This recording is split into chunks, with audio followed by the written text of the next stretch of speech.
किया था कैपेसिटर्स के बारे में, introduction two capacitors, parallel plate capacitors etcetera. जो आज का हमारा टॉपिक है that is energy stored in capacitors, combinations of capacitors, grouping of capacitors means total energy stored in combination of capacitors and common potential. So one by one करके हम discuss करने जा रहे हैं। जो फर्स्ट टॉपिक है that is grouping of capacitors.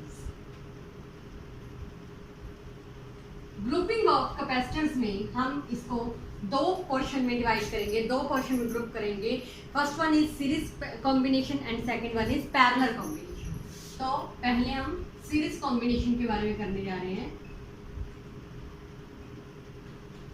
जैसे कि मैंने लास्ट वीडियो में कराया था आपको कि कैपेसिटर का जो बेसिक फॉर्मूला था that is Q is equal to CV। ये आप सबको मालूम है, Q is equal to C। Q is charge, C is capacitor and V is the potential. तो कॉम्बिनेशन में, सीरीज कॉम्बिनेशन में सबसे पहले हम एक डायग्राम ड्रॉ करेंगे जिसमें हम सीरीज में कुछ कैपेसिटर्स को अरेंज करेंगे। मान लो मैं 3 कैपेसिटर ले रही हूँ, तीनों कैपेसिटर्स को मैंने सीरीज में अरेंज करा। इसका पोटेंशियल मैं फर्स्ट वाले का जो ये C1 फर्स्ट कैपेसिटर है, C2 सेकंड कैपेसिटर है, C3 थर्ड कैपेसिटर है। पहले वाले का जो पोटेंशियल है V1, दूसरे वाले का V2 एंड थर्ड वाले का V3। कैपेसिटर का काम है चार्ज स्टोर करना, तो मैं चार्ज को डिस्प्ले कर रही हूँ इसके ऊपर, एक तरफ पॉजिटिव एक तरफ नेगेटिव। क्लियर? तो हमने 3 कैपेसिटर्स लिए, तीनों को अरेंज करा सीरीज कॉम्बिनेशन में। तो आपको एक चीज ध्यान रखनी है, सीरीज और पैरेलल में एक ही डिफरेंस है मेनली कि सीरीज कॉम्बिनेशन में जो देखिए C तो कैपेसिटर है, कैपेसिटर तो हम सीरीज में भी अलग लेंगे, पैरेलल में भी अलग अलग लेंगे। तो जो सीरीज कॉम्बिनेशन है उसमें क्या होता है, उसमें चार्ज क्या होता है, सेम होता है और पोटेंशियल क्या होता है, डिफरेंट होता है। ये आप सबको पता है, चार्ज सेम फ्लो करता है सीरीज कॉम्बिनेशन में, पोटेंशियल डिफरेंट फ्लो करता है इसमें। तो मैंने पोटेंशियल अलग अलग लिया तीनों का, चार्ज इसमें से सेम फ्लो कर रहा है, मान लो Q चार्ज फ्लो कर रहा है इसके अंदर। क्लियर? नाउ अब जैसे कि हमें फॉर्मूला पता है Q is equal to CV, तो पहले कैपेसिटर के लिए हम हमेशा वैल्यू डिफरेंट की निकालते होते हैं। डिफरेंट क्योंकि इसमें पोटेंशियल है तो हम वैल्यू यहाँ से पोटेंशियल की निकाल लेंगे। अगर यहाँ से मैं पोटेंशियल की वैल्यू निकालूँ तो क्या बनेगी, Q अपॉन C। तो फर्स्ट वाले कैपेसिटर के लिए कितनी पोटेंशियल बनेगी, मींस V1 कितना बनेगा, Q अपॉन C1। क्योंकि चार्ज सेम है इसलिए मैं चार्ज को Q1 नहीं ले रही, Q लेके चल रही हूँ। सेकंड के लिए पोटेंशियल बनेगा V2 की वैल्यू बनेगी Q upon C2 and V3 की वैल्यू बनेगी Q अपॉन C3। तीनों कैपेसिटर्स के लिए मैंने पोटेंशियल की वैल्यू निकाली। अगर मैं टोटल पोटेंशियल की बात करूं, टोटल पोटेंशियल जो V है वो किसके बराबर होएगा, सभी का एडअप कर देंगे, V1 plus V2 plus V3। जो V है, V की वैल्यू कितनी थी हमारे पास, Q अपॉन C। क्योंकि ये सीरीज कॉम्बिनेशन है तो यहाँ पे मैं एक S रिप्रेजेंट कर रही हूँ, S is for series combination. V1 की वैल्यू यहाँ पे है मेरे पास Q अपॉन C1, V2 की वैल्यू है Q upon C2 and V3 की वैल्यू है Q अपॉन C3। क्योंकि इसमें से मैं चार्ज कॉमन निकाल सकती हूँ तो मैं चार्ज की वैल्यू कॉमन निकाल लूंगी। मेरे पास आ गया C1 by C2 plus 1 by C3 और इधर चार्ज अगर कॉमन निकालो तो 1 बाई CS। चार्ज से चार्ज कट रहा है तो 1 बाई CS की वैल्यू कितनी आ गई, 1 by C1, 1 by C2 plus 1 by C3। This is your result. तो आगे से आपको कभी भी न्यूमेरिकल आ जाए कि कुछ कैपेसिटर्स हैं सीरीज कॉम्बिनेशन में, तो आप कौन सा फॉर्मूला अप्लाई करोगे, सभी को एडअप कर दोगे किस फॉर्म में, 1 by C1 plus 1 by C2 plus 1 by C3। तो ओवरऑल आपको कैपेसिटेंस की वैल्यू पता चल जाएगी। Clear? Now discuss for parallel combination.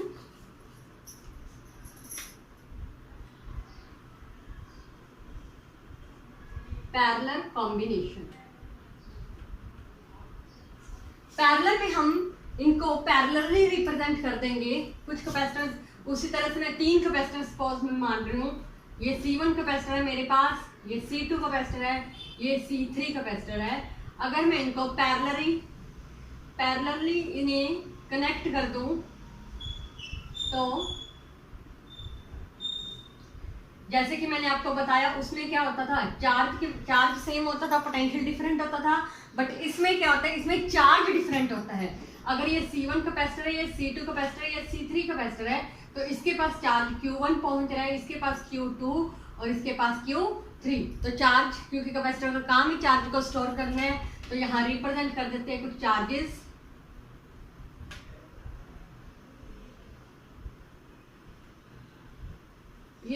इन सबका पोटेंशियल क्या होता है, सेम होता है, that is V।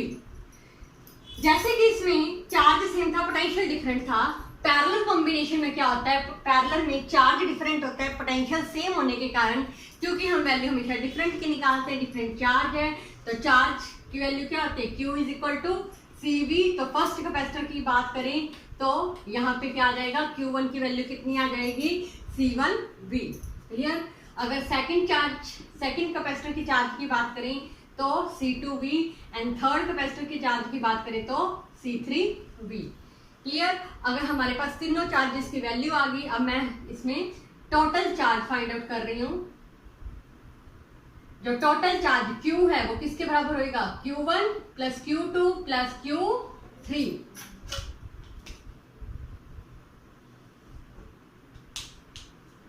Clear. Now put the values, Q is equal to CV, क्योंकि ये पैरेलल कॉम्बिनेशन है, यहाँ पे हम P से रिप्रेजेंट कर रहे हैं इसे, CP से, दैट इज पैरेलल कॉम्बिनेशन का कैपेसिटेंस है। Q1 की वैल्यू है C1V, Q2 की वैल्यू C2V एंड Q3 की वैल्यू C3V। यहाँ से हम पोटेंशियल की वैल्यू कॉमन ले सकते हैं, मेरे पास C1 plus C2 plus C3 अंदर आ जाएगा, यहाँ पे CPV, V से V कट रहा है, यहाँ पे CP की वैल्यू कितनी आ गई, C1 plus C2 plus C3। तो क्लियर। अभी तक हमने क्या करा, एक सीरीज कॉम्बिनेशन में कैपेसिटर्स करा, पैरेलल कॉम्बिनेशन में करा। जो सीरीज कॉम्बिनेशन का रिजल्ट आया हमारे पास, that is 1/CS is equal to 1/C1 plus 1/C2 plus 1/C3, and जो पैरेलल कॉम्बिनेशन में जो हमारे पास रिजल्ट आया, that is CP is equal to C1 plus C2 plus C3। तो आप इससे रिलेटेड कुछ न्यूमेरिकल सॉल्व कर सकते हैं इस रिजल्ट को लेकर। Here, okay, now proceed with our next topic, that is very very important for the exam session, energy stored in capacitor। बहुत बार एग्जाम में आया है energy stored in capacitor।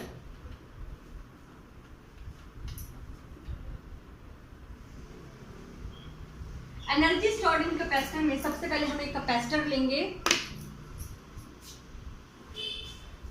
Parallel plate capacitor लिया मैंने। कैपेसिटर का काम है चार्ज को स्टोर करना। सपोज इसमें पहले कोई चार्ज नहीं था, बाद में इसे फुली चार्ज कर दिया गया, एक तरफ इसने पॉजिटिव अटेन कर लिया और एक तरफ इसने नेगेटिव अटेन कर लिया। क्लियर। नाउ हमने क्योंकि एनर्जी निकालनी है इसके अंदर, तो अपना नेक्स्ट टॉपिक है एनर्जी स्टोर्ड इन कैपेसिटर। एनर्जी स्टोर्ड इन कैपेसिटर में सबसे पहले हम एक कैपेसिटर लेंगे, क्योंकि कैपेसिटर का काम है चार्ज को स्टोर करना। तो सबसे पहले मान लेते हैं इसमें कोई चार्ज नहीं था, बाद में इसे फुली चार्ज कर दिया गया, इस तरफ प्लस चार्ज, इस तरफ नेगेटिव चार्ज ले लेते हैं हम, और इस तरफ नेगेटिव। क्लियर। अब हमने इस केस में एनर्जी फाइंड आउट करनी है, और एनर्जी, कोई भी एनर्जी किसके बराबर होती है, वर्क डन। तो हम इस केस में वर्क डन कैलकुलेट करेंगे। जैसे कि सबको पता है पोटेंशियल का फॉर्मूला होता है वर्क अपॉन चार्ज। अगर यहाँ पे स्मॉल चार्ज मूव कर रहा है, स्मॉल चार्ज इसके अंदर आ रहा है, तो स्मॉल वर्क डन होगा, तो वर्क डन की जो वैल्यू बनेगी वो क्या बनेगी, पोटेंशियल इनटू चार्ज। क्लियर। क्योंकि हम ये एनर्जी कैपेसिटर की निकाल रहे हैं, तो कैपेसिटर का बेसिक फॉर्मूला क्या होता है, कैपेसिटर का बेसिक फॉर्मूला होता है Q is equal to CV। तो यहां से मैं V की वैल्यू फाइंड आउट करूं तो Q upon C। So put the value of V, that is Q upon C dQ, that is small work done. ये स्मॉल वर्क डन है charge को लेके आने में कैपेसिटर के अंदर। क्लियर। अब हमें तो एनर्जी चाहिए, टोटल एनर्जी चाहिए, टोटल एनर्जी के लिए टोटल वर्क डन कैलकुलेट करना पड़ेगा। तो टोटल वर्क डन कैलकुलेट करने के लिए हमें इसको क्या करना पड़ेगा, इंटीग्रेट करना पड़ेगा। सो integrate on both sides.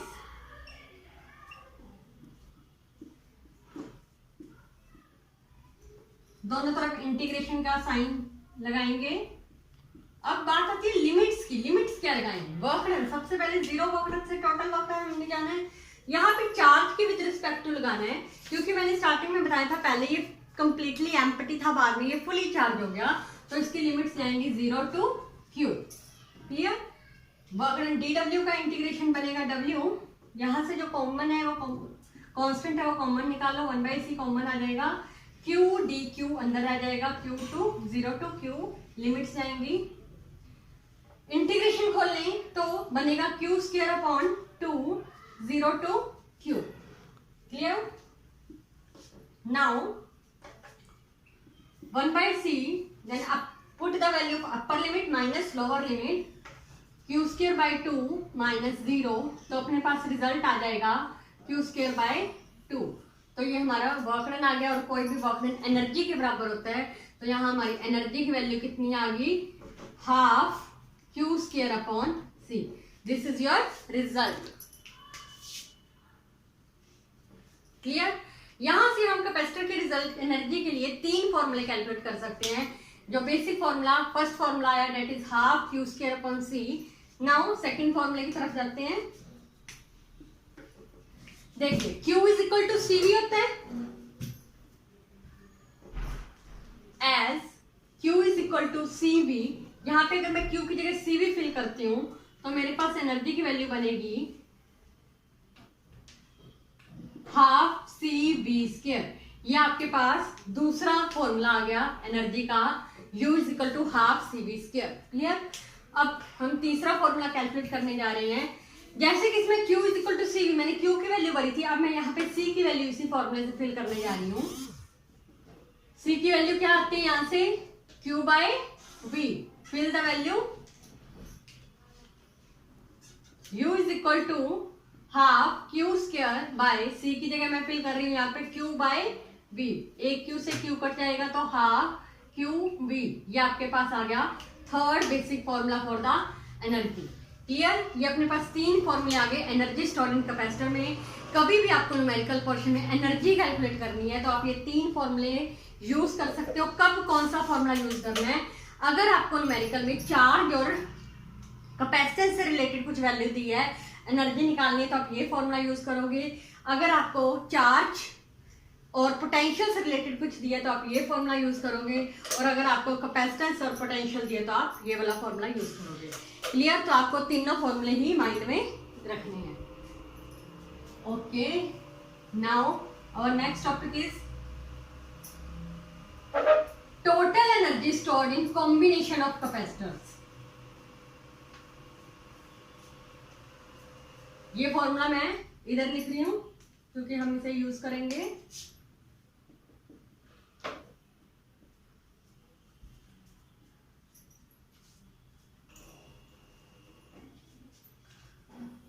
Topic is total energy stored in combination of capacitors. क्योंकि कॉम्बिनेशन में हमारे पास 2 कॉम्बिनेशन बनते हैं, एक सीरीज का कॉम्बिनेशन बनता है, एक पैरेलल का कॉम्बिनेशन बनता है। तो सबसे पहले अगर सीरीज कॉम्बिनेशन की बात करें,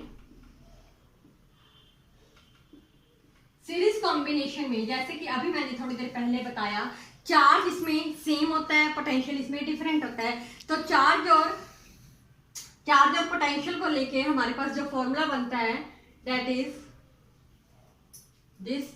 क्योंकि हमने कॉम्बिनेशन में, सीरीज कॉम्बिनेशन में हमने कैपेसिटेंस की वैल्यू यूज करनी है, तो हम कौन सा फॉर्मूला लेंगे? This one, U is equal to half Q square upon C।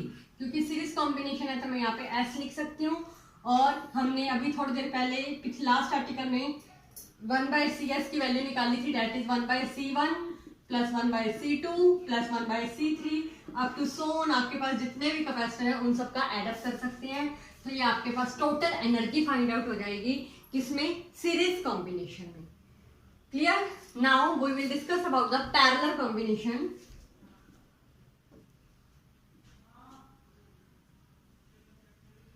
Parallel combination में हमारे पास Cp की वैल्यू हमने फाइंड आउट करी थी लास्ट आर्टिकल में, तो हम फॉर्मूला यूज करेंगे U का। हमारे पास आया था CV², क्योंकि हम पैरेलल में बात करें तो P लगाएंगे यहाँ पे। तो Cp की वैल्यू कितनी थी, C1 plus C2 plus C3, जितने भी कैपेसिटर आपके पास होंगे सभी का एडअप कर देंगे V²। तो ये आपके पास ओवरऑल एनर्जी आ जाएगी किसमें, कॉम्बिनेशन में, सीरीज और पैरेलल में। क्लियर? ओके, नाउ अपने नेक्स्ट टॉपिक की तरफ चलेंगे। नेक्स्ट टॉपिक अपने पास है कॉमन पोटेंशियल, उसके बारे में हम डिस्कस करेंगे अब। तो अपना नेक्स्ट टॉपिक है कॉमन पोटेंशियल। जैसे कि नाम बता रहा है, कॉमन पोटेंशियल मीन्स कोई एक ऐसा पोटेंशियल होएगा कुछ कैपेसिटर्स के बीच में, तो उनके बीच में कॉमन होएगा। मान लेते हैं हम दो कैपेसिटर्स ले रहे हैं, एक C1 और एक C2। दोनों कैपेसिटर्स को हमने एक वायर के थ्रू अटैच कर दिया। वायर के थ्रू अटैच करने से क्या होएगा, इनमें हमेशा ध्यान रखना, जब भी दो कैपेसिटर्स को अटैच करते हैं किसी वायर से, तो कभी भी चार्ज लॉस्ट नहीं होता। तो हमने इसमें भी, इस केस में भी कुछ ऐसे ही करना है कि चार्ज लॉस्ट नहीं होएगा। किस तरह से, तो सबसे पहले आप ये मेंशन करोगे कि हमने दो कैपेसिटर लिए, C1 C2, दोनों को वायर के थ्रू हमने अटैच कर दिया। जो अब क्या होगा, दोनों आपस में कुछ पोटेंशियल को ट्रांसफर करेंगे।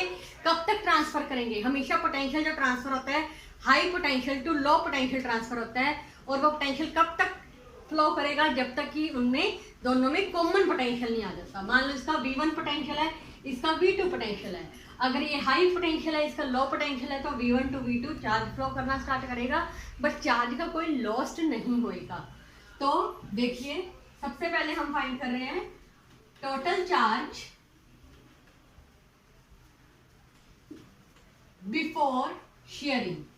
शेयरिंग करने से पहले कितना चार्ज है, जब हमने वायर अटैच नहीं करी, शेयरिंग नहीं हुई, तो कितना चार्ज होगा, क्योंकि हमें वैल्यू पता है Q इज टू CV होता है। तो कितना चार्ज टोटल होगा, पहले वाले का बनेगा C1 V1 और दूसरे वाले का बनेगा C2 V2। क्लियर? अब टोटल चार्ज फाइंड करेंगे आफ्टर शेयरिंग।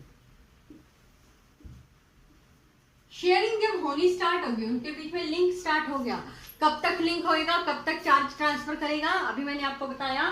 कब तक पोटेंशियल ट्रांसफर होएगा, जब तक कि उनमें कॉमन पोटेंशियल नहीं आ जाता। तो मान लेते हैं हम कॉमन पोटेंशियल, इसकी वैल्यू V मानते हैं, तो कितना बनेगा, C1 V plus C2 V। Common potential V represent कर रहा है, यहां से हम V कॉमन ले सकते हैं, तो मेरे पास C1 plus C2 into V बन जाएगा। क्योंकि मैंने अभी अभी आपको बताया कि कभी भी जब आप कैपेसिटर्स को अटैच करते तो कोई चार्ज का लॉस नहीं होता। As there is no loss of charge, क्योंकि इसमें कोई चार्ज का लॉस नहीं है, तो इसलिए जो टोटल चार्ज होएगा बिफोर शेयरिंग वो किसके बराबर आ जाएगा, टोटल चार्ज आफ्टर शेयरिंग। अगर चार्ज का लॉस नहीं है तो दोनों चार्ज आपस में बराबर हो जाएंगे। बिफोर शेयरिंग में कितना चार्ज था हमारे पास, C1 V1 C2 V2, यहाँ पे था C1 plus C2 into V। हमारा टॉपिक है कॉमन पोटेंशियल मींस V की वैल्यू यहाँ से कितनी आ जाएगी, C1 V1 plus C2 V2 upon C1 plus C2। This is your result for common potential. Clear? Numerical portion के लिए भी इंपॉर्टेंट है ये रिजल्ट। बट आपको एक चीज हमेशा ध्यान रखनी है, क्योंकि इसमें चार्ज लॉस नहीं होता, बट एनर्जी का लॉस हमेशा कुछ ना कुछ होता है। तो अगर आपको एनर्जी का लॉस निकालना हो, तो जैसे कि हमें फॉर्मूला पता है एनर्जी का कितना था, हाफ CV², उसी तरह से आप पहले बिफोर शेयरिंग एनर्जी निकाल लेंगे, फिर आफ्टर शेयरिंग निकाल के उसमें V की वैल्यू ये वाली फिल करके दोनों का माइनस कर देंगे, तो आपके पास नेट एनर्जी आ जाएगी कि कितनी एनर्जी उसमें लॉस्ट हुई। क्लियर? सो आई होप आपको वीडियो अच्छा लगा होगा। अगर आपका कोई भी डाउट हो तो प्लीज कमेंट बॉक्स में डाउट को लिखिए, मैं आपको रिप्लाई करूंगी। Thank you.